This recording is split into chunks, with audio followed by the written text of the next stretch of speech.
Imagine for a moment a world where hearts beat in unison to the melody of love, where every action is imbued with compassion, and every thought is filled with kindness. This is the world that Orison Swett Marde invites us to explore in his inspiring book The Character Thing in the World. In this timeless work, Marde takes us on a journey of self-discovery and personal transformation. Through touching stories, wise reflections, and profound insights, he teaches us that love, in all its forms and manifestations, is the true engine that drives greatness in our lives. What is the grandest thing in the world? Wealth, power, fame? No, Marde tells us, it is love. It is love that lifts us above our limitations, that connects us with our deepest purpose, and that allows us to transcend our most difficult circumstances.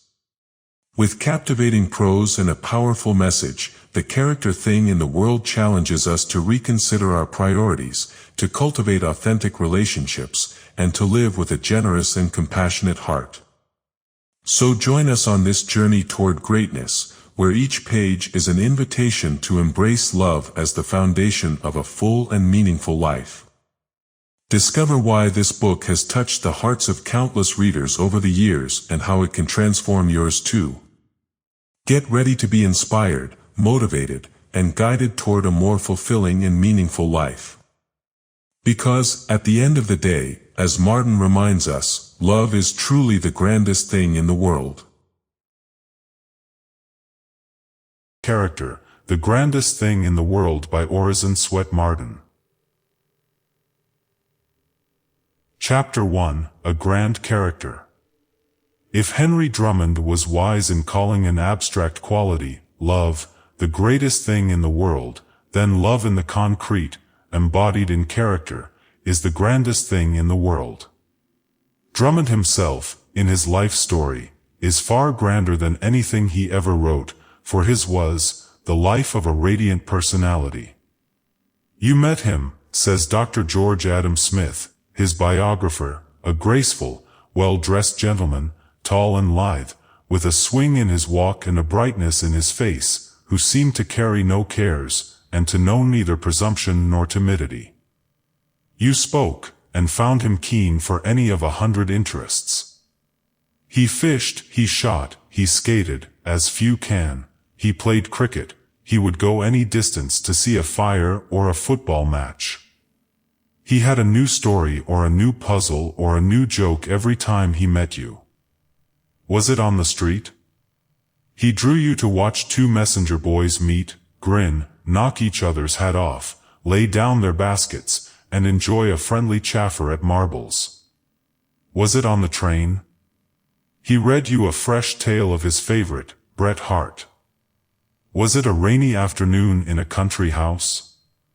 He described a new game, and in 5 minutes everybody was in the thick of it. If it was a children's party, they clamored for his sleight of hand. Drummond as a boy was manly, and as a man he carried a boy's heart in his breast. The Prince, he was called by the young men who knew him. He had a genius for friendship, says Professor Groves. He so won the affection of workingmen that one said, after Drummond died, that he almost felt as if he must pray to him, to invoke his influence for good, from out the heavenly realms.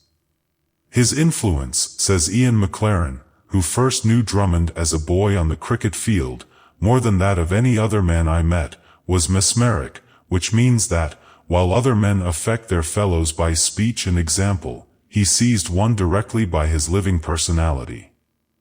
Quite sensible and unromantic people grew uneasy in his presence, and roused themselves to resistance, as one might do who recognized a magician, and feared his spell.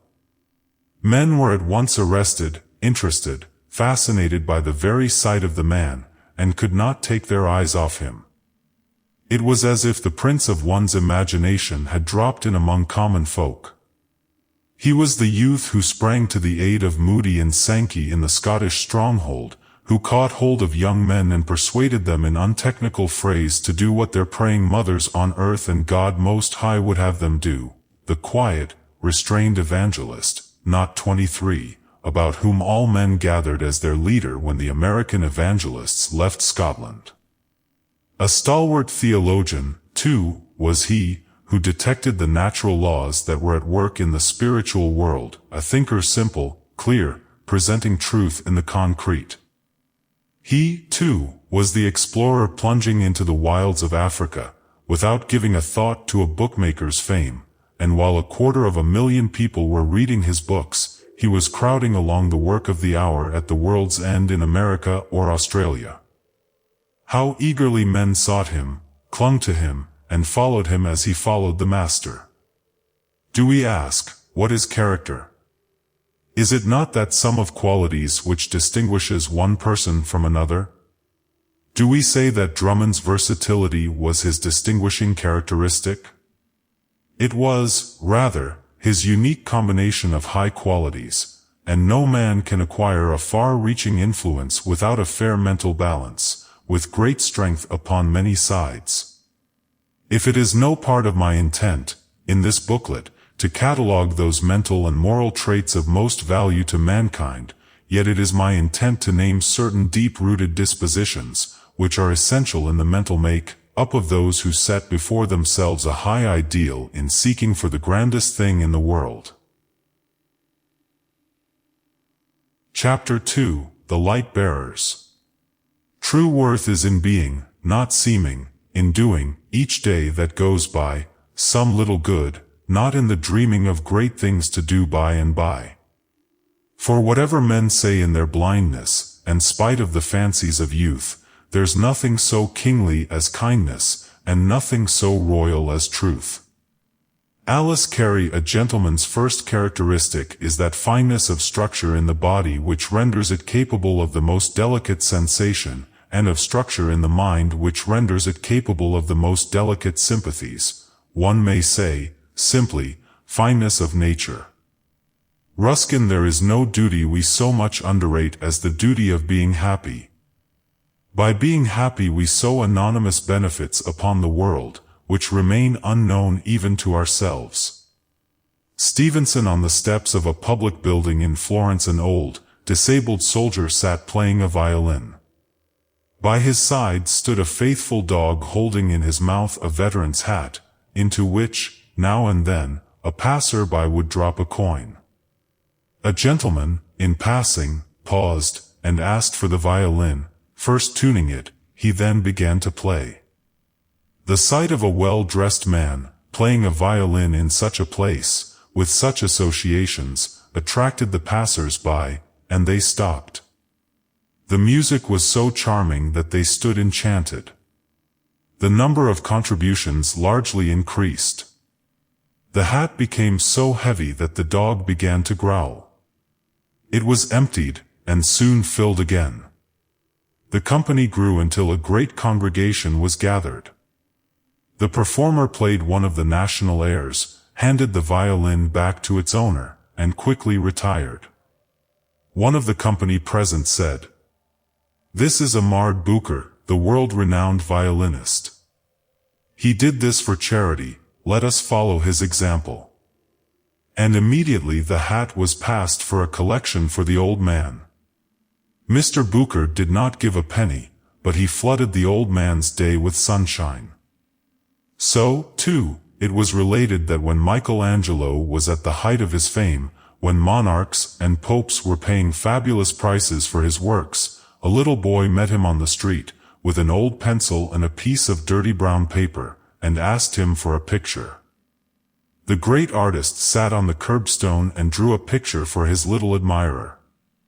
A like charming story is told of Jenny Lind, the great Swedish singer, which shows her noble nature. Once when walking with a friend she saw an old woman tottering into the door of an almshouse.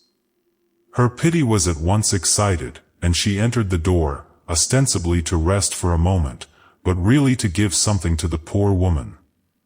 To her surprise, the old woman began at once to talk of Jenny Lind, saying, "I have lived a long time in the world, and desire nothing before I die but to hear Jenny Lind." "Would it make you happy?" inquired Jenny. "Aye, that it would," but such folks as I can't go to the playhouse, and so I shall never hear her." "Don't be so sure of that," said Jenny. "Sit down, my friend, and listen." She then sang, with genuine glee, one of her best songs. The old woman was wild with delight and wonder, when she added, "Now you have heard Jenny Lind. Sweeter than the perfume of roses is a reputation for a kind, charitable, unselfish nature, a ready disposition to do to others any good turn in your power. The mind's sweetness, says Herbert, has its operation on the body, clothes, and habitation. So Cervantes spoke of one whose face was like a benediction. Good looking, as Horace Smith remarks, is looking good.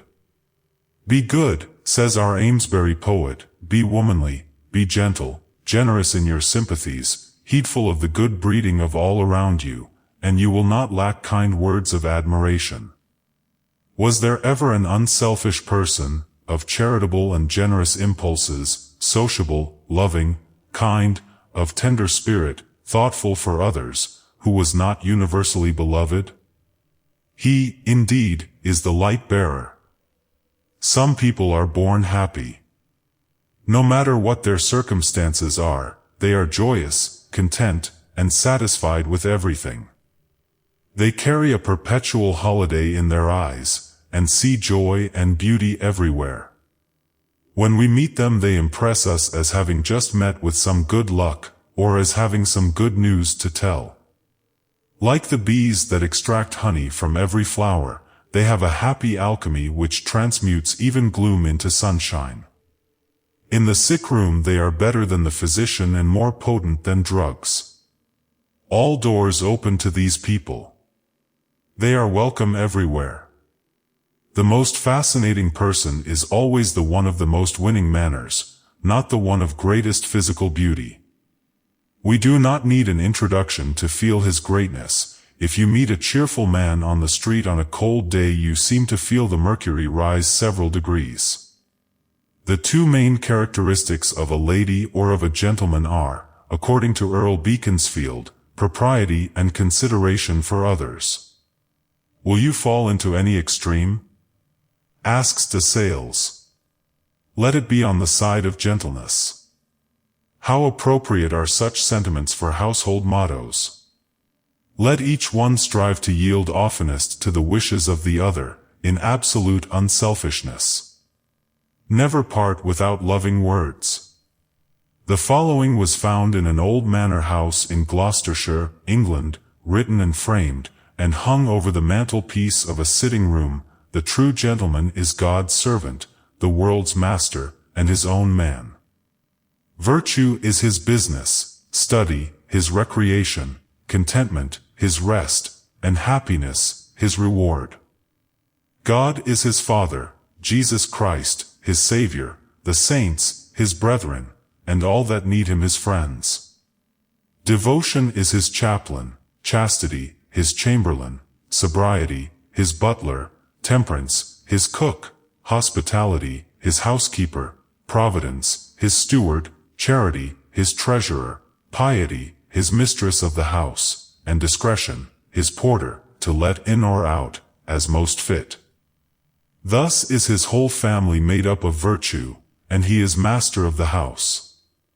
He is necessitated to take the world on his way to heaven, and he walks through it as fast as he can, and all his business by the way is to make himself and others happy. Take him in 2 words, a man and a Christian. Chapter 3, The Great-Hearted.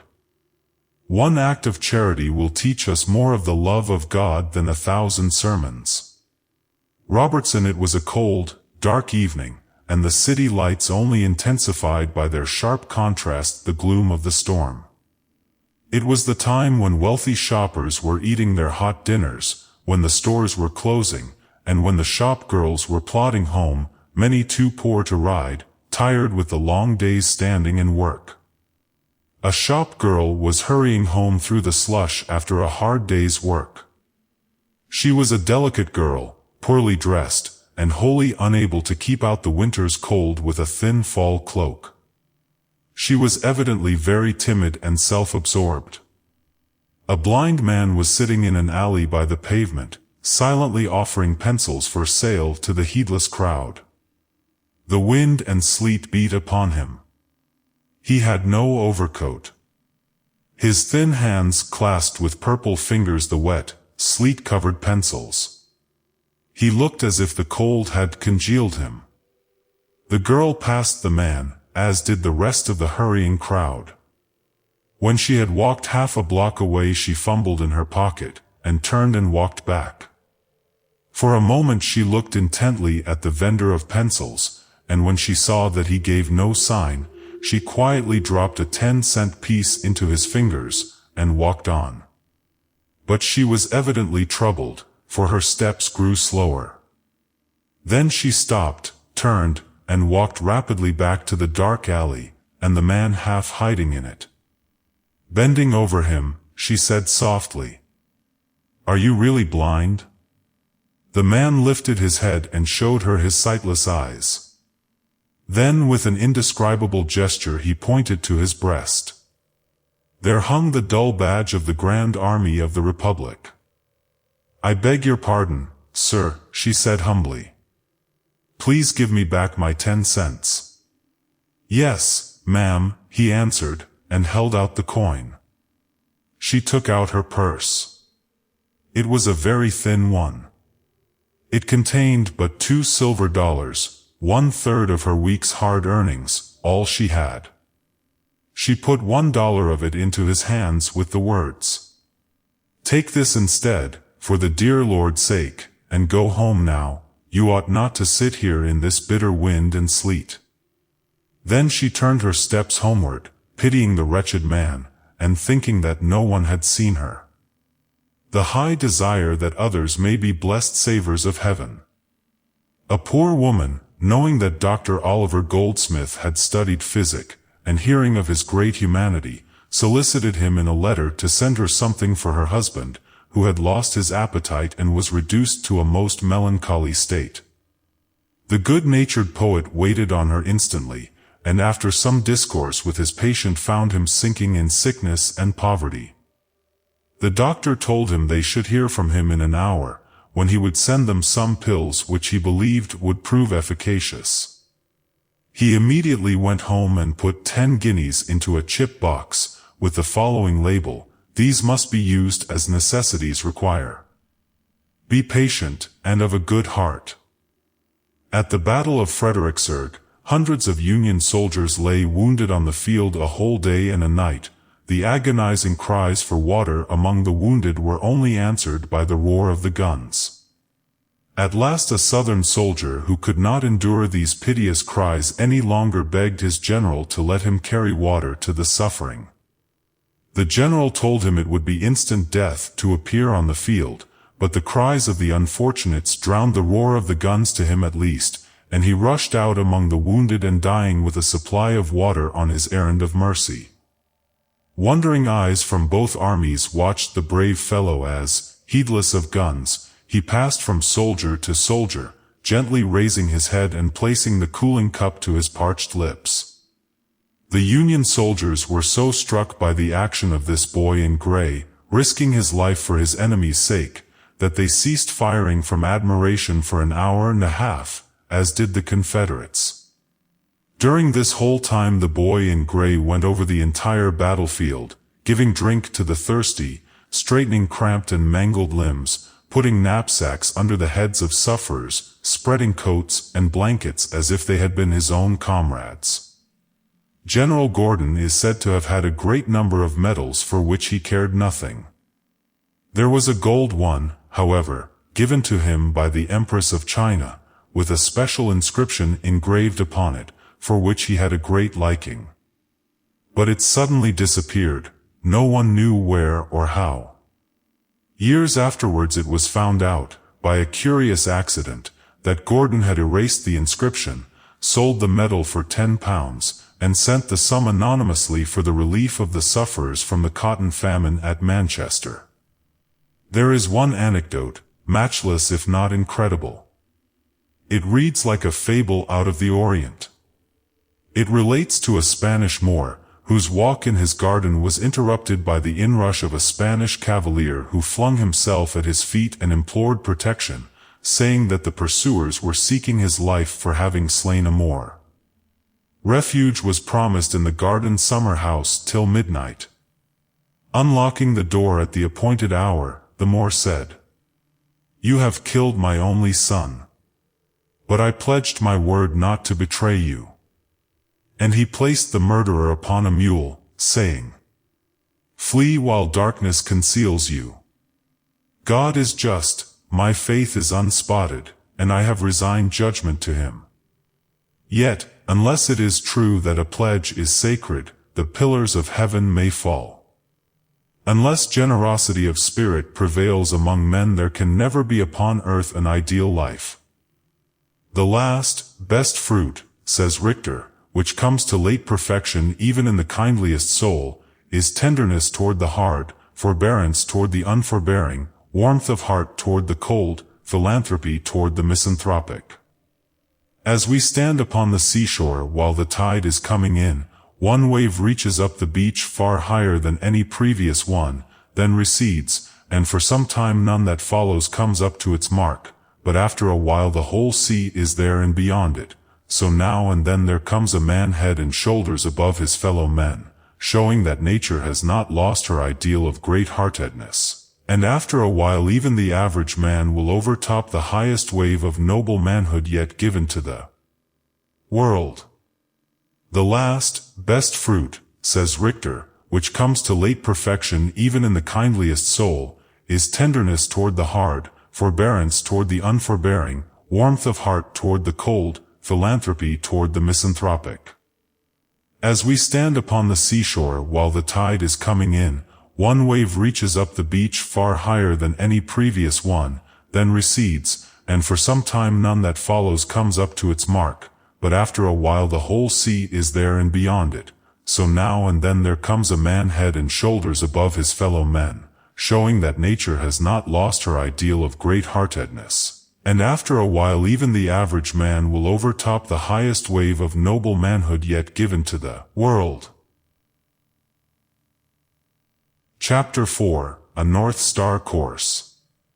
Character is moral order, seen through the medium of an individual nature.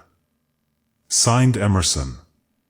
No man has come to true greatness who has not felt in some degree that his life belongs to his race, and that what God gives him, he gives him for mankind. Signed Phillips Brooks. The blossom cannot tell what becomes of its odor, and no man can tell what becomes of his influence and example that roll away from him and go beyond his ken. Signed Beecher. Life's more than breath and the quick round of blood, 'tis a great spirit and a busy heart. We live in deeds, not years, in thoughts, not breaths, in feelings, not in figures on a dial. We should count time by heart throbs. He most lives who thinks most, feels the noblest, acts the best. Signed Bailey. In a large, open square in New Orleans stands a beautiful marble statue erected by the city, and on the statue are these words, "The statue of Margaret, of New Orleans." She was left an orphan by the ravages of yellow fever. She married in early womanhood, but her husband soon died, also her only child. She was poor and uneducated, and could scarcely write her name. She went to work in the orphan asylum for girls. She toiled early and late, solicited groceries from merchants, and, indeed, put her whole life into the work for these orphans. When a new and beautiful asylum was built, Margaret and one of the Sisters of Mercy freed it from debt. Margaret opened a dairy and bakery in the city, of her own. Everybody knew her, and patronized her milk wagon and bakery. She worked very hard and saved every cent, to help the orphans whom in effect she had adopted as her own children. She never owned a silk dress or wore a kid glove, and she was very plain. But the city erected this beautiful monument to the orphan's friend, as a thank offering for a beautiful, helpful, unselfish life. An absolute surrender, consecration and devotion of self to all that is better and purer and truer, is the secret of character building. By a consuming zeal for all that is noble and excellent, our love of self becomes softened and clarified. By constant contemplation of excellence we clear our selfhood of all dross and impurities. We let go all things which we cannot carry into the eternal life. It is this sublime living that stamps the features. What is more beautiful than the face of Mrs. Oliphant, of Mr. Gladstone, and of a vast number of figures that are not printed for fashion plates? Let any one, says Charles Kingsley, set his heart to do what is right and nothing else, and it will not be long ere his brow is stamped with all that goes to make up the heroic expression, with a noble indignation, noble self-restraint, great hope, great sorrows, perhaps even with the print of the martyr's crown of thorns. Where certain lines in the face of Gladstone came from we learn by such incidents as that related by Sir Francis Crossley, to whom it was told by the vicar of St. Martin's in the Fields. The vicar had recently been to see a crossing sweeper in his parish, who was ill. "Has anyone been to see you?" "Yes, Mr. Gladstone."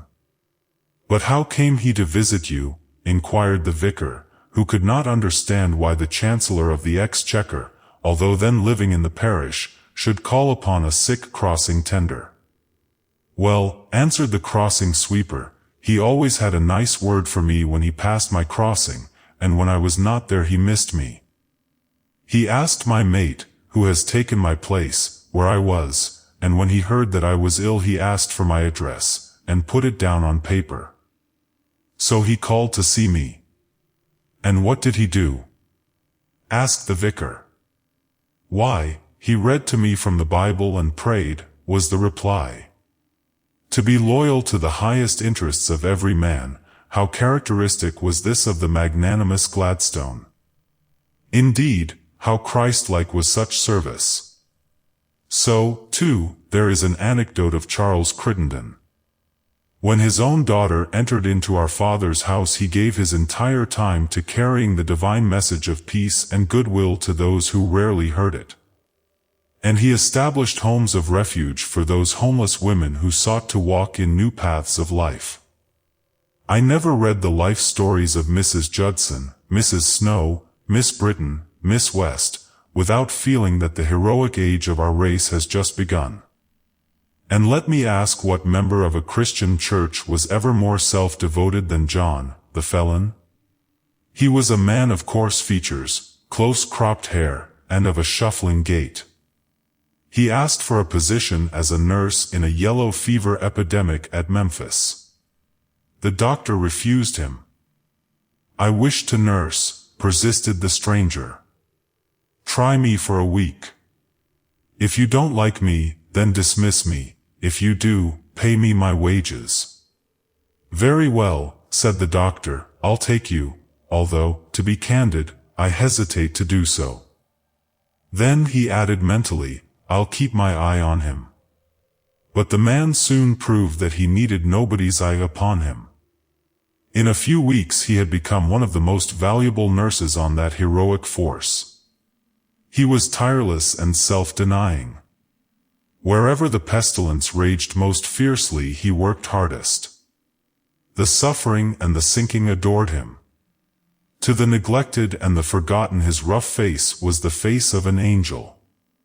He acted so strangely on pay days, however, that he was followed through back streets to an obscure place, where he was seen to put his whole week's earnings into a relief box, for the benefit of the yellow fever sufferers. Not long afterwards he sickened and died of the plague, and when his body was prepared for its unnamed grave, for he never told who he was, a livid mark was found which showed that John, the nurse, had been branded as a convicted felon. How fitting his epitaph! "I was sick, and ye visited me." There is but one pursuit in life, says Colton, which it is in the power of all to follow and all to attain. This is the pursuit of virtue. It is this commanding worth, this personal power, says Emerson, which is crowned in all companies. Nor was there ever a more signal instance of it, dear to the heart of our English-speaking people, than occurred at Lord Stratford's Crimean War dinner party, when the old officers were invited to write secretly upon a slip of paper the name connected with that war most likely to descend to posterity with renown. Every paper bore the name, Florence Nightingale. The lady with the light, she it was who won the highest fame in that War of the Orient. Within a few hours only of the arrival of herself and her little band of nurses, says the record, many hundred wounded men were brought in from the fight at Balaclava, and a little later thousands more from the field of Inkerman. Nothing was ready, everything was to be done, and it was her task to bring order out of a chaos of misery. She sometimes stood, during her first week in charge, 20 consecutive hours issuing directions, and she made it a point, when matters were running in routine order, to give her personal attention to the worst and most appalling cases. Her nerve, said a surgeon who worked with her, was wonderful. I have been with her at very severe operations. She was more than equal to the trial. The more awful to every sense any particular case, especially if it was that of a dying man, the more surely would her slight form be seen bending over him, administering to his ease in every way in her power, and seldom quitting his side till death released him. She would speak to one and to another, and nod and smile to as many more, said a soldier, but she couldn't do it to all. You know, we lay there by hundreds, but we could kiss her shadow as it fell, and lay our heads on the pillow again content. Another said, before she come, there was such cussin' and swearin', and after that it was as holy as a church. How closely are these anecdotes related to the divine life in man, and how greatly they enhance the sacredness of his personality. It is this which sets one apart, and we instinctively maintain a reserve toward those whose princely lives are so honored by unique acts of fidelity to God and to man. It is this rigid and unquestioning adherence to duty which Mrs. Anna Jameson calls the cement which binds the whole moral edifice together, without which all power, goodness, intellect, truth, happiness, and love itself can have no permanence. If a man's religion is of the right sort, will it not sharpen his faculties, quicken his energies, heighten his self-respect, give solidity to his character, and enhance both his usefulness and his prospect of success? In the sublimest flights of the soul, rectitude is never surmounted, love is never outgrown. And by it are we not akin to the highest beings in the universe, and even to the Most High? It was during our Civil War that a soldier lay long upon his dying cot, counting the days, then the hours, of his discharge, and under his pillow was found this dedication of himself which indicated his faith in the highest kinship of the soul: I give to a patient God my patient heart. Her nerve, said a surgeon who worked with her, was wonderful. I have been with her at very severe operations. She was more than equal to the trial. The more awful to every sense any particular case, especially if it was that of a dying man, the more surely would her slight form be seen bending over him, administering to his ease in every way in her power, and seldom quitting his side till death released him. She would speak to one and to another, and nod and smile to as many more, said a soldier, but she couldn't do it to all. You know, we lay there by hundreds, but we could kiss her shadow as it fell, and lay our heads on the pillow again content. Another said, before she come, there was such cussin' and swearin', and after that it was as holy as a church. How closely are these anecdotes related to the divine life in man, and how greatly they enhance the sacredness of his personality. It is this which sets one apart, and we instinctively maintain a reserve toward those whose princely lives are so honored by unique acts of fidelity to God and to man.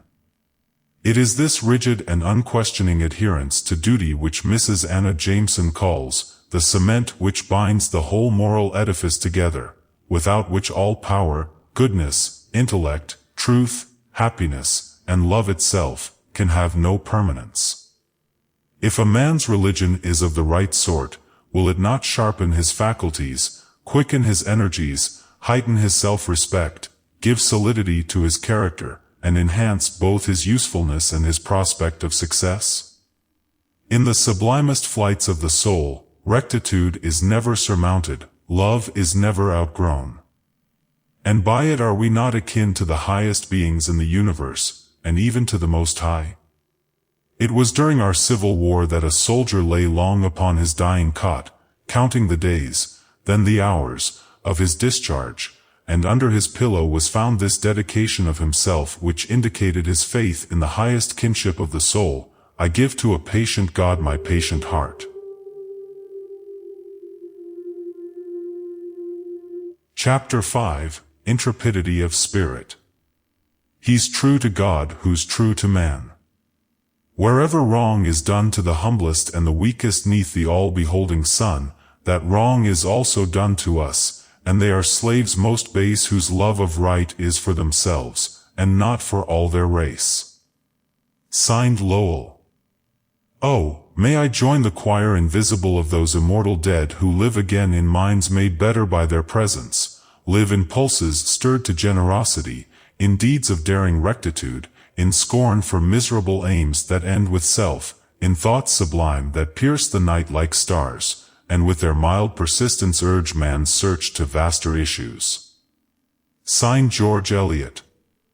In arming the Christian soldier, Paul put sincerity before everything. Not, how much do you believe? But, how much do you believe it?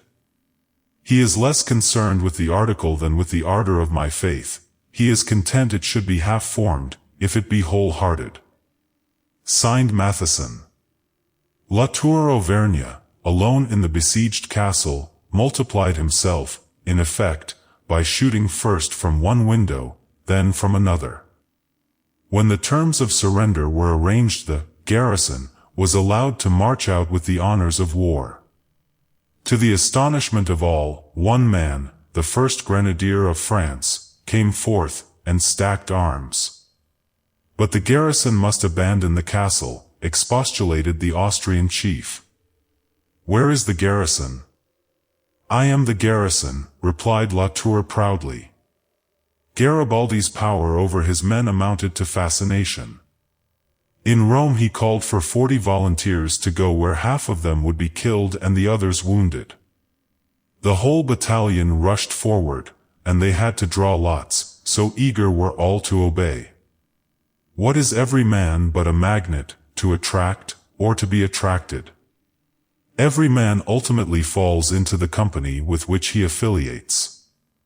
And he is the strongest who draws men to himself, who creates the company, and this is through having a positive quality, moral courage and physical prowess. There was, Gentleman George, a young officer, of whom one of our war writers has told us. He spent all his spare hours in study, and daily he read his Bible. Camp life is never private, but George took the jeers of his comrades good-naturedly. He made an exact map of the country about the camp, much to his credit with the colonel of the regiment. When an insane soldier sprang into quarters, George seized him. In the day of battle, George ran in between the firing lines and brought off a wounded lieutenant.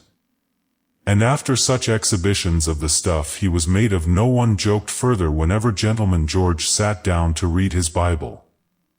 The greatest man, says a recent writer, is he who chooses right with the most invincible resolution, who resists the sorest temptations from within and without, who bears the heaviest burdens cheerfully, who is calmest in storms and most fearless under menaces and frowns, whose reliance on truth, and virtue, and on God is most unfaltering. Such a man was Aristide the Just. When Themistocles sought to transfer the government of Greece from the hands of the Lacedaemonians into those of the Athenians, he intimated one day in the popular assembly that he had a very important design to propose, but he could not communicate it to the public at large, because the greatest secrecy was necessary to its success, and he therefore desired that they would appoint a person to whom he might explain himself on the subject. Aristides was unanimously selected by the assembly, which deferred entirely to his opinion. Themistocles, taking him aside, told him that the design he had conceived was to burn the fleet belonging to the rest of the Grecian states, which then lay in a neighboring port, when Athens would assuredly become mistress of all Greece. Aristides returned to the assembly, and declared to them that nothing could be more advantageous to the commonwealth than the project of Themistocles, but that, at the same time, nothing in the world could be more unfair. The assembly unanimously declared that, since such was the case, Themistocles should wholly abandon his project. Is not moral courage always quick to rebuke a wrong?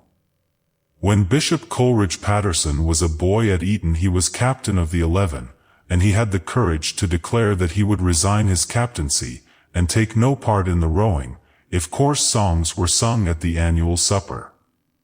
An objectionable song was sung, and he, with others, at once rose and left the room. It was not until an apology was offered that he resumed his post. So, too, Gladstone, as a boy at Eton, turned down his glass when an improper toast was proposed. As a schoolboy, the Bishop of Salisbury was kept by Gladstone from evil ways. And the student generations drank less in the years following Gladstone's abstemious courage. A heart unspotted is not easily daunted. This is true always and everywhere. In Harvard University, the idea of what was the manly thing was definitely changed when Arthur Cumnock threw his athletic influence in favor of temperance in all things, fair play, courtesy, and modesty. Moral courage always tells. Is not intrepidity of spirit as requisite in the tent as on the battlefield? I was sitting with General Grant one day, said Clinton Fisk, when a major general in full uniform appeared, saying, "Boys, I have a good story to tell." "There are no ladies present." "No, but there are gentlemen present," replied the commander-in-chief. When God calls a man to be upright and pure and generous, he also calls him to be intelligent and skillful, and strong and brave. "I will call this Luther a true great man," says Carlyle, "great in intellect, in courage, affection, and integrity, one of our most lovable and precious men, great, not as a hewn obelisk, but as an alpine mountain, so simple, spontaneous, honest, not setting up to be great at all, there for quite another purpose than being great. Ah, yes, unsubduable granite, piercing far and wide into the heavens, yet in the clefts of it fountains, green, beautiful valleys with flowers." Chapter 6, A Fragment of the Rock of Ages. One ruddy drop of manly blood the surging sea outweighs. Last summer 2 young Creek braves, Watka and Deer, met at a dance. They were suitors for the same maiden, who was present. Trouble arose. There was a short fight, resulting in the death of Deer. For this homicide Watka was tried under the laws of his tribe, was found guilty of murder, and sentenced to be shot at a date early in August. Immediately on conviction the condemned man was released on parole, as others in the same circumstances had been, it not being an infrequent tribal custom. No bond, no surety of any kind, nothing but his pledge to report for execution was required. Watka could kill his rival in love in the heat of passion, but he would not violate his promise, to save his life. He married the girl on whose account he had fought and killed Deer, and when the day of execution approached, he made preparations to die, making every possible provision for his widow. But he was not to die at the first time appointed. He was a member of a famous Indian baseball team, and a number of games in which he was needed had been scheduled. For this reason, and this alone, he was reprieved until the last day of October, in order that he might fulfill his baseball engagements. The games ended, and on a Sunday Watka reported to the Creek authorities, in our Indian territory, to pay his debt. A press dispatch describes what followed. Watka set out alone to the public execution grounds. In due time he arrived. The crowd was waiting. The prisoner assumed his position on bended knees, with arms tied behind, and a bandage over his eyes. The rifle was in the hands of a good marksman. There was a sharp crack, and the white spot marked for the heart was instantly discolored with blood. A story not unlike this is related of a Bay State Tory, Dick Johnson, in our Revolutionary War. After his arrest, upon his personal word to the sheriff, he went about his usual work, in and out, and when it was time for him to be tried for high treason he set off alone and walked through the forests to Springfield to be tried for his life. But a member of the Massachusetts Council, knowing his character, rescued him from the rope. Then, too, we have that old story of the Punic captive, released that he might advise Rome to make peace. He advised Rome not to make peace. But Regulus, what will become of you? I gave my word to return, and I will keep it, but do you refuse to make peace?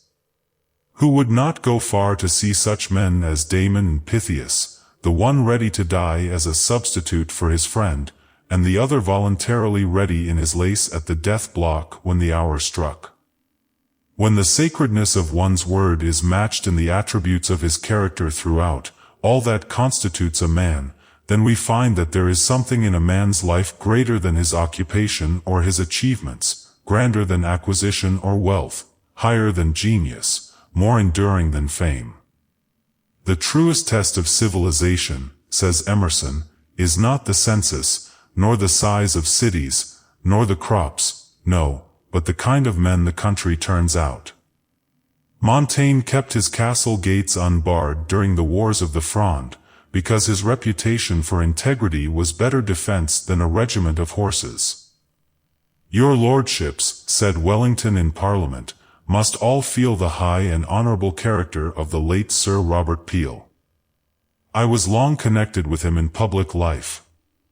I never knew a man in whose truth and justice I had greater confidence. Are not the characters of great men the dowry of a nation? Chateaubriand said he saw Washington but once, yet it inspired his whole life. To Washington, Jefferson once wrote, "The confidence of the whole nation centers in you." Of Abraham Lincoln, his greatest antagonist, Stephen Douglas said that there was safety in the very atmosphere of the man. Manhood is above all riches and overtops all titles. Character is greater than any career. Character must stand behind, and back up everything, the sermon, the poem, the picture, the play. None of them is worth a straw without it. I have read, Emerson says, that they who listened to Lord Chatham felt that there was something finer in the man than anything which he said. It was remarked by Disraeli that, we put too much faith in systems, and look too little to men. This was the ground of that wise remark of Samuel Johnson to travelers, in which he belittled the palaces and cities, and even the picture galleries and fine scenery, yet the seeing of eminent men he thought to be of the first importance. Go, said Lord Essex to the young Earl of Rutland, 100 miles to speak with one wise man, rather than 5 miles to see a fair town. The prosperity of a country, says Luther, depends not on the abundance of its revenues, nor on the strength of its fortifications, nor on the beauty of its public buildings, but it consists in the number of its cultivated citizens, in its men of education, enlightenment, and character. The value of personal integrity to the state, at a great crisis, was singularly illustrated by George Peabody. In 1837, after he moved from America to London, there came a commercial crisis in the United States. Many banks suspended specie payments. Many mercantile houses went to the wall, and thousands more were in great distress. Edward Everett said, The great sympathetic nerve of the commercial world, credit, as far as the United States were concerned, was for the time paralyzed. Probably not half a dozen men in Europe would have been listened to for a moment in the Bank of England upon the subject of American securities, but George Peabody was one of them. His name was already a tower of strength in the commercial world. In those dark days his integrity stood foursquare in every business panic. Peabody retrieved the credit of the state of Maryland, and, it might almost be said, of the United States. His character was the magic wand which in many a case changed almost worthless paper into gold. Merchants on both sides of the Atlantic procured large advances from him, even before the goods consigned to him had been sold. Another illustration is given us in Coburn's Memorials of Francis Horner, the valuable and peculiar light in which Horner's history is calculated to inspire every right-minded youth is this: at the age of 38 he was possessed of greater influence than any other private man, admired, beloved, and trusted, and at this early age he died, deplored by all except the heartless and the base. Probably no greater homage was ever paid in Parliament to any deceased member. How was this attained? By rank? He was the son of an Edinburgh merchant. By wealth? Neither he nor any of his relatives ever had a superfluous sixpence. By office? He held but one, and that for only a few years, of no influence, and with very little pay. By talents? His were not splendid, and he had no genius. Cautious and slow, his only ambition was to be right. By eloquence? He spoke in calm, good taste, without any of the oratory that either terrifies or seduces. By any fascination of manner? His was only correct and agreeable. By what was it, then? Merely by sense, industry, good principles, and a good heart, qualities which no well-constituted mind need ever despair of attaining. It was the force of his character that raised him, and this character was not impressed upon him by nature, but formed, out of no peculiarly fine elements, by himself. There were many in the House of Commons of far greater ability and eloquence. But no one surpassed him in the combination of an adequate portion of these with moral worth. Horner was born to show what moderate powers, unaided by anything whatever except culture and goodness, may achieve, even when these powers are displayed amidst the competition and jealousies of public life. It was Horner whom Sidney Smith described as having the 10 Commandments stamped on his forehead. Nature, says Thackeray, has written a letter of credit upon some men's faces, which is honored wherever presented. You cannot help trusting such men, their very presence gives confidence. There is a promise to pay in their very faces which gives confidence, and you prefer it to another man's endorsement. This quality, which we sometimes speak of as characterizing a man we can tie to, is always at a premium in a democracy. If it was said of the personal character of the first Alexander of Russia that it was equivalent to a constitution, much more, in a free land, the stability of our institutions depends upon moral excellence embodied in the citizens. One good, strong, sound man, said old John Brown, of Osawatomie, is worth 1,000 men without character in a building up a state. Give us a man, young or old, high or low, says Dean Stanley, on whom we know we can thoroughly depend, who will stand firm when others fail, the friend faithful and true, the adviser honest and fearless, the adversary just and chivalrous. In such a one there is a fragment of the Rock of Ages. Chapter 7. The Wealth of the Commonwealth. The purest treasure mortal times afford is spotless reputation, that away, men are but gilded loam, or painted clay. Sion Shakespeare. Heart life, soul life, hope, joy, and love, are true riches. Beecher, when wealth is lost, nothing is lost. When health is lost, something is lost. When character is lost, all is lost. Motto over the walls of a school in Germany. We were always without a sou, but we never spoke of money, for money counted for nothing in our ambition. Signed Rousseau. Meal, please your majesty, is a halfpenny a peck at Athens, and water I get for nothing. This was the answer made by Socrates to King Archelaus, who had pressed him to give up preaching in the dirty streets of Athens, and come live with him in his splendid courts. I don't want such things, said Epictetus to the rich Roman orator who was making light of his contempt for money wealth, and besides you are poorer than I am. You have silver vessels, but earthenware reasons, principles, appetites. My mind furnishes me with abundant occupation in lieu of your restless idleness. All your possessions seem small to you, mine seem great to me. Your desire is insatiate, mine is satisfied. I have a rich neighbor, said Isaac Walton, who is always so busy that he has no leisure to laugh. The whole business of his life is to get money, and more money. He is still drudging on, and says that, the diligent hand mocketh rich, and it is true indeed, but he considers not that it is not in the power of riches to make a man happy, or, as was wisely said by a man of great observation, that there may be as many miseries beyond riches as on this side of them.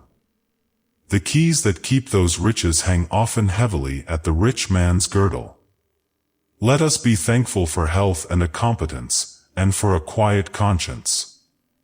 Money is not needful, said Professor Blackie to the young men of Edinburgh University. Power is not needful, liberty is not needful, even health is not the one thing needful, but character alone is that which can truly save us.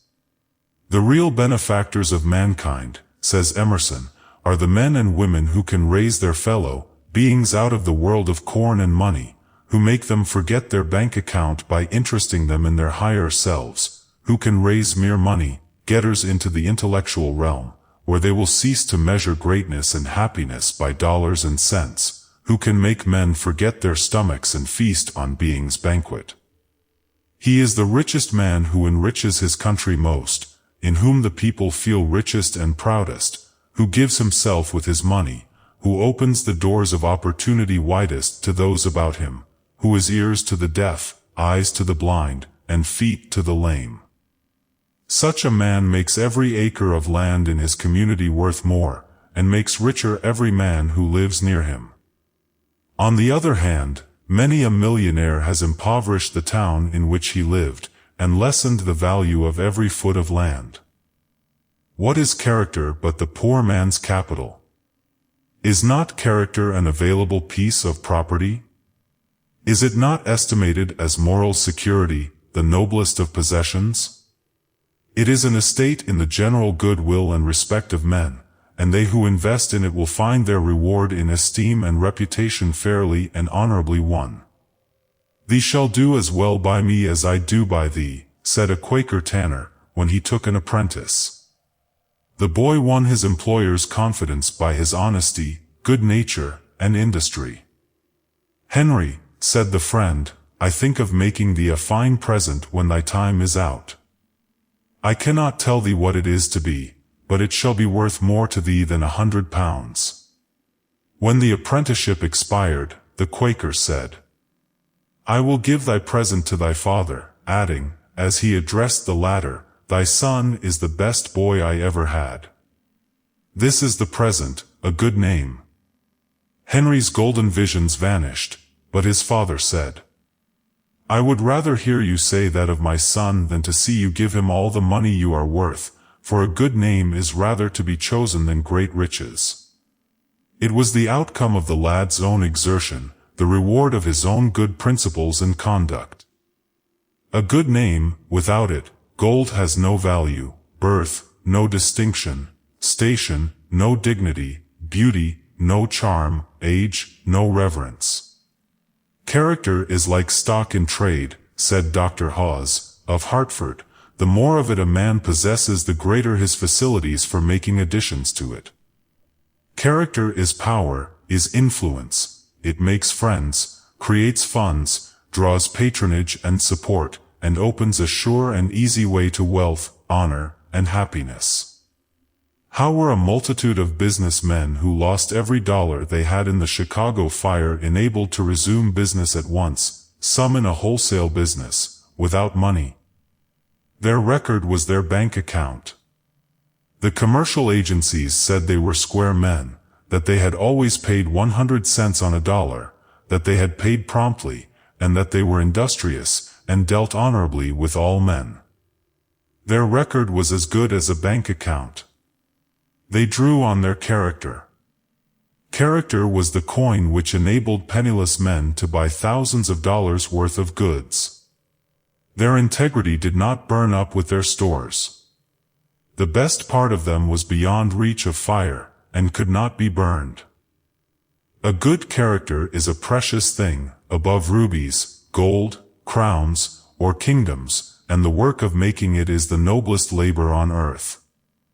Money-getting has well been called unhealthy when it impoverishes the mind, or dries up the sources of the spiritual life, when it extinguishes the sense of beauty, and makes one indifferent to the wonders of nature and art, when it blunts the moral sense, and confuses the distinction between right and wrong, virtue and vice, when it stifles religious impulse, and blots all thoughts of God from the soul. It is just as important to set apart time for the development of our aesthetic faculties as for cultivating the money-getting instinct. A man cannot live by bread alone. His higher life demands an impalpable food. It takes a large bill of fare to feed an immortal being. The mind and soul in a well-developed man are ever more imperious in their demand for the true and the beautiful than is the body for material food. Character is perpetual wealth, and by the side of him who possesses it the millionaire who has it not seems a pauper. Compared with it, what are houses and lands, stocks and bonds? It is better that great souls should live in small habitations than that abject slaves should burrow in great houses. Plain living, rich thought, and grand effort are real riches. Neither a man's means, nor his worth, are measurable by his money. If he has a fat purse and a lean heart, a broad estate and a narrow understanding, what will his means do for him? What will his worth gain him? What sadder sight is there than an old man who has spent his whole life getting instead of growing? If he has piled up books, statuary, and paintings, with his wealth, he may be a stranger amongst them. How poor he is if his soul has shriveled to that of a miser, and if all his nobler instincts are dead. Do you call him successful who wears a bulldog expression that but too plainly tells the story of how he gained his fortune, taking but never giving? Can you not read in that browbeating face the sad experience of widows and orphans? Do you call him a self-made man who has unmade others to make himself, who tears others down to build himself up? Can a man be really rich who makes others poorer? Can he be happy in whose every lineament chronic avarice is seen as plainly as hunger in the countenance of a wolf? How seldom are sweet, serene, beautiful faces seen on men who have been very successful as the world rates success. Nature expresses in the face and manner the sentiment which rules the heart. When I say, in conducting your understanding, love knowledge with a great love, says Sidney Smith, with a vehement love, with a love coeval with life, what do I say but love innocence, love virtue, love purity of conduct, love that which, if you are rich and great, will vindicate the blind fortune which has made you so, and make men call it justice, love that which if you are poor will render your poverty respectable, and make the proudest feel that it is unjust to laugh at the meanness of your fortunes, love that which will comfort you, adorn you, and never quit you, which will open to you the kingdom of thought, and all the boundless regions of conception as an asylum against the cruelty, the injustice, and the pain that may be your lot in the world, that which will make your motives habitually great and honorable, and light up in an instant 1,000 noble disdains at the very thought of meanness and of fraud. Character before wealth was the motto of our Boston merchant Amos Lawrence, who inscribed on his pocketbook, "What shall it profit a man if he shall gain the whole world and lose his own soul?" "Do you know, sir," asked a devotee of Mammon, in speaking to John Bright, "that I am worth £1,000,000? "Yes," said the irritated but calm-spirited respondent, "I do, and I know that it is all you are worth." "Life is constantly weighing us in very sensitive scales," says Lowell, "and telling every one of us to precisely what his real weight is, to the last grain of dust. I ought not to allow any man, because he has broad lands, to feel that he is rich in my presence," says Emerson. "I ought to make him feel that I can do without his riches, that I cannot be bought, neither by comfort, neither by pride, and although I be utterly penniless, and receiving bread from him, that he is the poor man beside me." "What do we mean," asked Henry Ward Beecher, "when we say that a man is made? Is it that he has got the control of his lower instincts, so that they are only fuel to his higher feelings, giving force to his nature? That his affections are like vines, sending out on all sides blossoms and clustering fruits? That his tastes are so cultivated that all beautiful things speak to him, and bring him their delights? That his understanding is opened, so that he walks through every hall of knowledge, and gathers its treasures? That his moral feelings are so developed and quickened that he holds sweet commerce with heaven? Oh, no, none of these things. He is cold and dead in heart, and mind, and soul. Only his passions are alive, but he is worth $500,000. And we say a man is ruined. Are his wife and children dead? Oh, no. Have they had a quarrel, and are they separated from him? Oh, no. Has he lost his reputation through crime? No. Is his reason gone? Oh, no. It is as sound as ever. Is he struck through with disease? No. He has lost his property, and he is ruined. The man ruined. When shall we learn that a man's life consisteth not in the abundance of things which he possesseth? A bankrupt merchant, returning home one night, said to his noble wife, "My dear, I am ruined, everything we have is in the hands of the sheriff." After a few moments of silence the wife looked into his face and asked, "Will the sheriff sell you?"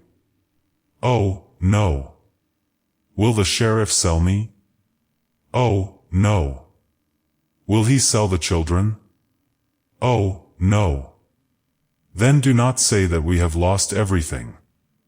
All that is the most valuable remains to us, manhood, womanhood, childhood. We have lost but the results of our skill and industry. We can make another fortune if our hearts and hands are left us. What power can poverty have over a home where loving hearts are beating with a consciousness of untold riches of head and heart? A rich mind and noble spirit will cast over the humblest home a radiance of beauty which the upholsterer and decorator can never approach. Who would not prefer to be a millionaire of character, of contentment, rather than possess nothing but the vulgar coins of a Croesus? Whoever uplifts civilization is rich though he die penniless, and future generations will erect his monument. Some men are rich in health, in constant cheerfulness, in a mercurial temperament which floats them over troubles and trials enough to sink a shipload of ordinary men. Others are rich in disposition, family, and friends. There are some men so amiable that they carry an atmosphere of jollity about them. Some are rich in integrity and character. What are the toil-sweated productions of wealth piled up in vast profusion around a Gerard, or a Rothschild, when weighed against the stores of wisdom, the treasures of knowledge, and the strength, beauty, and glory with which victorious virtue has enriched and adorned a great multitude of minds during the march of 100 generations. Phillips Brooks, Whittier, Thoreau, Audubon, Emerson, Beecher, Agassiz, were rich without money. They saw the splendor in the flower, the glory in the grass, books in the running brooks, sermons in stones, and good in everything. They knew that the man who owns the landscape is seldom the one who pays the taxes on it. They sucked in power and wealth at first hand from the meadows and fields, birds, brooks, mountains, and forests, as the bee sucks honey from the flowers. Every natural object seemed to bring them a special message from the great author of the beautiful. To such rare souls every natural object is touched with power and beauty, and their thirsty souls drink it in as a traveler on a desert drinks in the God-sent water of the oasis. To extract power and spiritual wealth from the world around them seems to be their mission, and to pour it out again in refreshing showers upon a thirsting humanity. What is the measure of a nation's true success? Asked Lowell. It is the amount of energy it has contributed to the thought, the moral energy, the intellectual happiness, the spiritual hope and consolation of mankind. Thrift. All this has been said as to the nature of true wealth, after first of all assuming that every human being has been trained in early life, when irrevocable habits are formed, in the fundamental laws of thrift, daily labor, earning a fair means of living, saving enough for pecuniary independence in days of sickness and old age, avoidance of debt, readiness to help others, and all those wholesome divine rules of frugal self-preservation that are to be as rigidly learned and obeyed as the 10 Commandments, 6 days for labor and a life without theft or a lie or covetousness. Assuming all this, one of the first great lessons in life is to learn the true estimate of values. As the youth starts out in his career, all sorts of wares will be imposed upon him, and all kinds of temptations will be used to induce him to buy. His success will depend very largely upon his ability to estimate properly, not the apparent but the real value of everything presented to him. Vulgar wealth will flaunt her banner before his eyes, and claim supremacy over everything else. 1,000 schemes will thrust their claims into his face. Every occupation and vocation will present its charms. The youth who would succeed must not allow himself to be deceived, but place emphasis of life where it belongs. Is it any wonder that our children start out with wrong ideals of life, with wrong ideas of what constitutes success? The child is urged to get on, to rise in the world, to make money. Success. The child is urged to get on, to rise in the world, to make money. Yet one of the great lessons to teach in this century of sharp competition and the survival of the fittest is how to be rich without money, and to learn how to do without what is popularly and falsely called success. I believe, says Julia Ward Howe, that many of our youth are learning that a worthy life is the best success, whether it is attended by wealth or poverty, or by that most preferable condition of all, a modest competency. Pure, upright living and steady devotion to principle are the surest foundations of any success worth having. No success in life, says Francis Willard, is anything but an absolute failure, unless its purpose is to increase the sum of human good and happiness. All honor to the comparative few in every walk of life who, amid the strong materialistic tendencies of our age, still speak and act earnestly, inspired by the hope of rewards other than gold or popular favor. These are our truly great men and women. They labor in their ordinary vocations with no less zeal because they give time and thought to higher things. A man may as soon fill a chest with grace, or a vessel with virtue, says Phillips Brooks, as a heart with wealth. If you would know the power of character, says Emerson, see how much you would impoverish the world if you could take clean out of history the lives of Milton, Shakespeare, and Plato, these three, and cause them not to be Are we tender, loving, self-denying, and honest, trying to fashion our frail lives after that of the model man of Nazareth? Then, though our pockets are often empty, we have an inheritance which is as overwhelmingly precious as it is eternally incorruptible. What constitutes a state? Not high-raised battlement or labored mound, thick wall or moated gate, not cities proud, with spires and turrets crowned, not bays, and broad-armed ports, where, laughing at the storm, rich navies ride, not starred and spangled courts, where low-browed baseness wafts perfume to pride. No, men, high-minded men. Chapter 8, The Apollo Belvedere and Venus di Milo. These statues stand for symmetry, for an ideal. Is not every character to be formed upon a unique personal ideal? And is not every man a law unto himself, in making for himself a well-proportioned character? I wonder if ever a song was sung but the singer's heart sang sweeter. I wonder if ever a hymn was rung, but the thought surpassed the meter. I wonder if ever a sculptor wrought, till the cold stone echoed his ardent thought. Or if ever a painter, with light and shade, the dream of his inmost heart portrayed. Yet the aim of every man, said Humboldt, should be to secure the highest and most harmonious development of his powers to a complete and consistent whole. In every painting of the masters there is one idea or figure which stands out boldly, everything else is subordinate, and finds its real significance not in itself, but in pointing to the central idea. So, in the universe of God, every object of creation is but a guide-aboard, with an index finger pointing to the central figure. Man is the only great thing in the universe. All the ages have been trying to produce a perfect model. Only one complete human life, one ideal life, has yet evolved. Is not life itself a fine art, and more difficult than sculpture, painting, music, architecture, or the creations of poetry? Do we not need to learn how to live? Apelles hunted over Greece for many years, studying the fairest points of beautiful women, getting here an eye, there a forehead, there a nose, here a grace, and there a turn of beauty, for his famous portrait of a perfect woman which enchanted the world. So the coming man will be composite, many in one. He will absorb into himself not the weakness, not the follies, but the strength and the virtues of other types of men.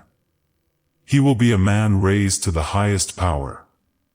He will be self-centered, equipoised, and ever master of himself. His sensibility will not be blunted by violation of nature's laws. His whole character will be impressible, and will respond to the most delicate touches of nature. Did you ever watch a sculptor slowly fashioning a human countenance? Asks a modern teacher. It is not molded at once. It is not struck out at a single blow. It is painfully and laboriously wrought. It is a work of time, but at last the full likeness comes out and stands fixed and unchanging in the solid marble. So does a man carve out his own moral likeness. Every day he adds something to the work. I cannot see that you have made any progress since my last visit, said a critic to Michelangelo. But, said the sculptor, I have retouched this part, polished that, softened this feature, brought out that muscle, given some expression to this lip, more energy to that limb. But these are trifles. It may be so, but trifles make perfection, and perfection is no trifle. That infinite patience which made Michelangelo spend a week in bringing out a muscle in a statue with more fidelity to truth, or Gerhard Dow a day in giving the right effect to a dewdrop on a cabbage leaf, makes all the difference between success and failure. A man took a large, beautiful onyx to a noted artist to see what he could do to cover up a tinge of iron rust, which seemed to make the stone almost worthless. The artist engraved out of the blemish the figure of a lovely goddess. So the successful man turns the commonest events, the homeliest of things, into that which is beautiful in his life. And if he does it by a law of symmetrical development, then love, charity, contentment, benignity, and cheerfulness will look out from the marble he works upon. Let youth be taught to look for beauty in all they see, and to embody beauty in all they do, and the imagination will be active and healthy. If one loves beauty and looks for it, he will see it everywhere. If there is music in his soul, he will hear it everywhere. Every object in nature will sing to him. Life will be neither a drudgery nor a dream, but will become full of God's life and love.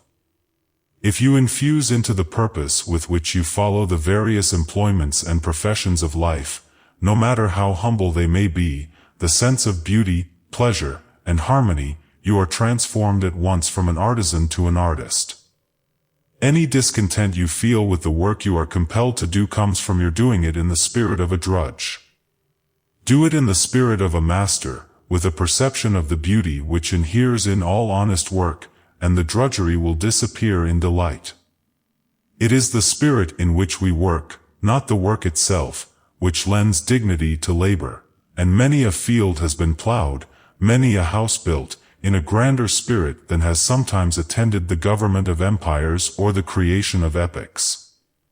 How few, even in this magnificent life gallery, where nature holds perpetual carnival of harmony and beauty, see anything of value except dollars and merchandise. As Emerson says, the farmer sees his bushel and his cart, and nothing beyond, and sinks into the farmer, instead of the man on the farm. Life is not mean, it is grand. If it is mean to any, he makes it so. God made it glorious. It is paved with diamonds, its banks he fringed with flowers. He overarched it with stars. Around it he spread the glory of the physical universe, suns, moons, worlds, constellations, systems. All that is magnificent is in motion, sublime in magnitude, and grand in order and obedience. God would not have attended life with this broad march of grandeur if it did not mean something. Ruskin tells us that the earth we tread beneath our feet is composed of clay and sand and soot and water, and he tells us that, if nature has her perfect work in these things, the clay will become porcelain, and may be painted upon and placed in the king's palace. Then, again, it may become clear and hard and white, and have the power of drawing to itself the blue and the red, the green and the purple rays of the sunlight, and become an opal. The sand will become very hard and white, and have the power of drawing to itself the blue rays of the sunlight, and become a sapphire. The soot will become the hardest and whitest substance known, and be changed into a diamond. The water in the summer is a dewdrop, and in the winter crystallizes into a star. Even so the homeliest lives, by drawing to themselves the coloring of truth, sincerity, charity, and faith, may become crystals and gems, of purest ray serene. Every thought which enters the mind, every word we utter, every deed we perform, makes its impression upon the inmost fiber of our being, and the resultant of these impressions is our character. The study of books, of music, or of the fine arts is not essential to a lofty character. It rests with the workman whether a rude piece of marble shall be squared into a horse block or carved into an Apollo, a Psyche, or a Venus de Milo. It is yours, if you choose, to develop a spiritual form more beautiful than any of these, instinct with immortal life, refulgent with all the glory of character. The power of great thoughts and grand sentiments to refine the face and manner, to lift man above his surroundings, is marvelous. We see this illustrated in the faces of great scientists, great reformers, and great statesmen. The body is but a servant of the mind.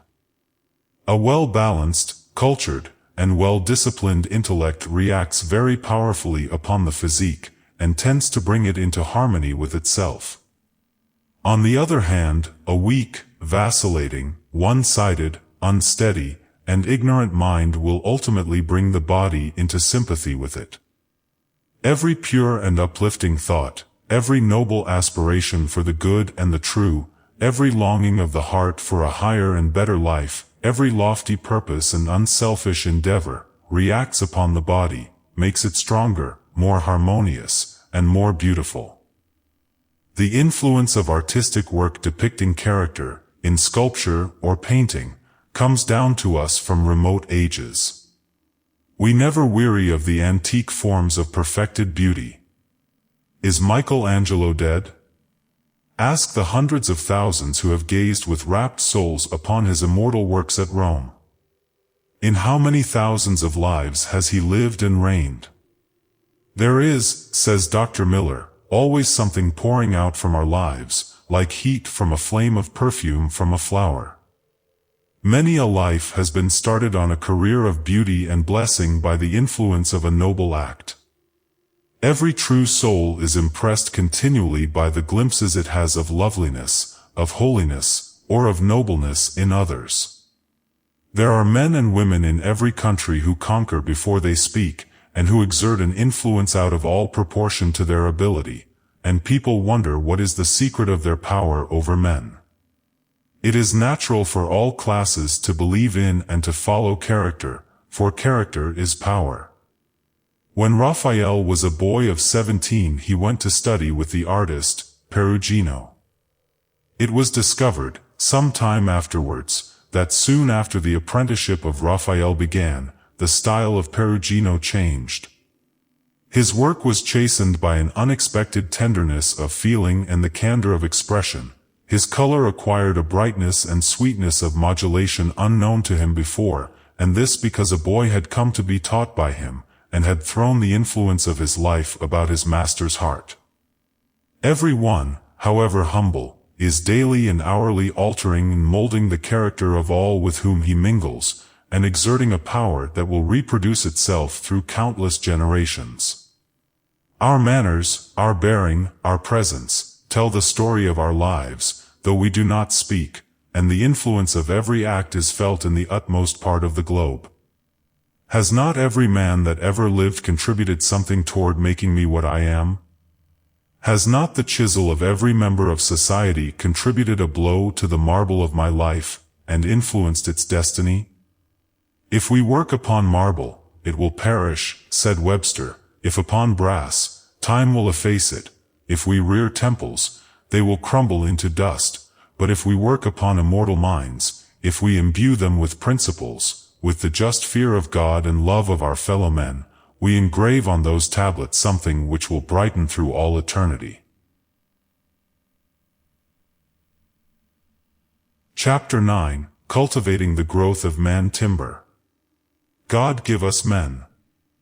A time like this demands strong minds, great hearts, true faith, and ready hands, men whom the lust of office does not kill, men whom the spoils of office cannot buy, men who possess opinions no will, men who have honor, men who will not lie, men who can stand before a demagogue and scorn his treacherous flatteries without winking, tall men, sun-crowned, who live above the fog of public duty, and in private thinking. All the world cries, where is the man who will save us? We want a man. Don't look so far for this man. You have him at hand. This man, it is you, it is I, it is each one of us. How to constitute oneself a man? Nothing harder, if one knows not how to will it, nothing easier, if one wills it. Signed Alexander Dumas. As there is nothing in the world great but man, there is nothing truly great in man but character. Signed Everts. Life is a leaf of paper white, whereon each one of us may write his word or two, and then comes night. Greatly begin. Though thou have time but for a line, be that sublime, not failure, but low aim, is crime. Signed Lowell. And I smiled to think God's greatness flowed around my incompleteness, round my restlessness, his rest. Signed Mrs. Browning. Character is everything, said Charles Sumner, when upon his dying bed. "First of all," said President Garfield, "when a boy, I must make myself a man. If I do not succeed in that, I can succeed in nothing. According to the order of nature, men being equal, their common vocation is the profession of humanity," says Rousseau, in his celebrated essay on education. And whoever is well educated to discharge the duty of a man cannot be badly prepared to fill any of those offices that have a relation to him. "It matters little to me whether my pupil be designed for the army, the pulpit, or the bar.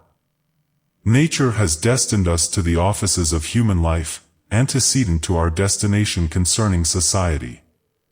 To live is the profession I would teach him. When I have done with him, it is true he will be neither a soldier, a lawyer, nor a divine.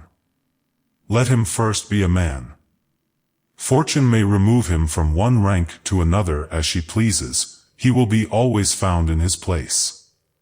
We are, therefore, to remember, as Dr. Moxon has told us, that the main business of life is not to do, but to become, and that action itself has its finest and most enduring fruit in character. John Stuart Mill has put this matter clearly: the character itself should be to the individual a paramount end, simply because the existence of this ideal nobleness of character, or of a near approach to it, in any abundance, would go further than all things else toward making human life happy, both in the comparatively humble sense of pleasure and freedom from pain, and in the higher meaning of rendering life not what it now is, almost universally puerile and insignificant, but such as every human being with highly developed faculties would desire to have.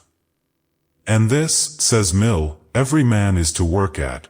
Though our character is formed by circumstances, our own desires can do much to shape those circumstances, and what is really inspiriting and ennobling in the doctrine of free will is the conviction that we have real power over the formation of our own character, our will, by influencing some of our circumstances, being able to modify our future habits or capacities of willing.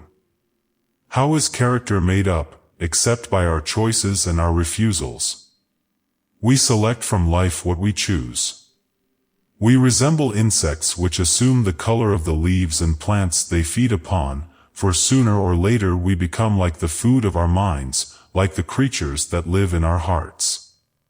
Every act of our lives, every word, every association, is written with an iron pen upon the very texture of our being.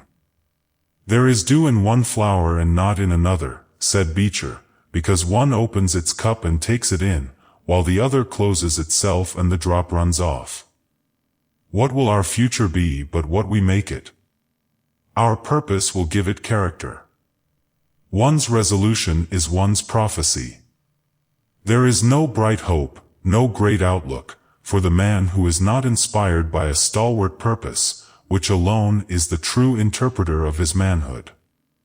"There is not in the lowest depths of our hearts," said Robertson of Brighton, "a mere desire for happiness, but a craving, as natural to us as the desire for food, the craving for nobler, higher life. To satisfy this craving is good business to be in." If a youth were to start out in the world with the fixed determination that he will make no statement but the exact truth, that every promise shall be redeemed to the letter, that every appointment shall be kept with the strictest faithfulness, and with sacred regard for other men's time, if he should hold his reputation as a priceless treasure, and feel that the eyes of the world are upon him, that he must not deviate a hair's breadth from the truth and right, if he should take such a stand at the outset, he would come to have the almost unlimited confidence of mankind. What we are to be really, we are now potentially. As the future oak lies folded in the acorn, so in the present lies our future.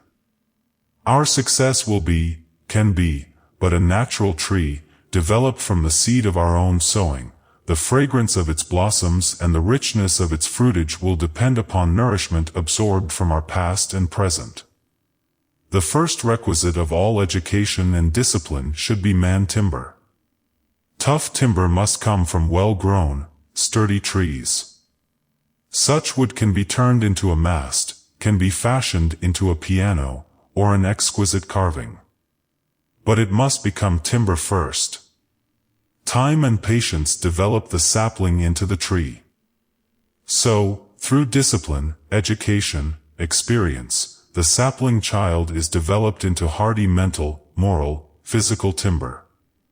The only real success worthy of the name is that which comes from a consciousness of growing wider, deeper, higher, in mental and moral power, as the years go on. To feel the faculties expanding and unfolding, this is the only life worth living. And is not all this inspiration in response to a divine touch and a divine life? When Mendelssohn once went to see the great Freiburg organ, the custodian, not knowing who he was, would not let him touch it. After much persuasion he allowed the persistent youth to touch a few notes. The old man stood entranced. He had never heard such melody before. At length he asked the great player his name, and, when he had been told, he stood humiliated and self-condemned.